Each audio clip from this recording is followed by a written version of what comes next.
Le guide se dirige ensuite vers une maison isolée. Il tient à montrer à Philippe et à sa collaboratrice le corps d'un djihadiste. Il l'appelle le mauvais. Là où se trouve le mauvais, il est là. Dans la pièce principale, un corps calciné. Mais rapidement, un doute s'installe chez les observateurs.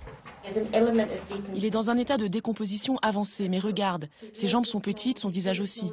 Regarde la taille de ses mains et de sa tête.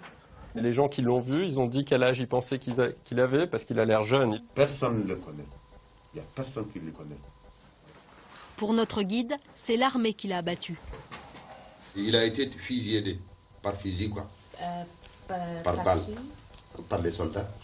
Par les soldats. Mais il avait été capturé et ensuite ils l'ont exécuté? Ou c'est en se battant avec eux? En se battant, il courait derrière les soldats. Il courait derrière les soldats? Derrière les soldats, il y avait un autre soldat aussi qui était sorti derrière lui. C'est lui qui a fusillé. Aucune arme n'a été retrouvée dans la pièce. Ce gamin combattait-il réellement aux côtés des islamistes? Philippe Bolopion ira demander des explications à l'armée malienne sur ce cas précis. On pense que si c'était un soldat, c'était probablement un enfant soldat qui avait peut-être aux alentours de 14 ans. C'est dur à évaluer, mais en le regardant de près, on se rend compte que ce n'est pas un corps d'adulte. Le fait que le corps ait été brûlé de cette manière, qu'est-ce que ça vous évoque? Vous vous dites quoi là? Ça fait une nuit que vous avez vu ça, mais qu'est-ce que vous dites des circonstances? On pense évidemment à la famille de cet enfant.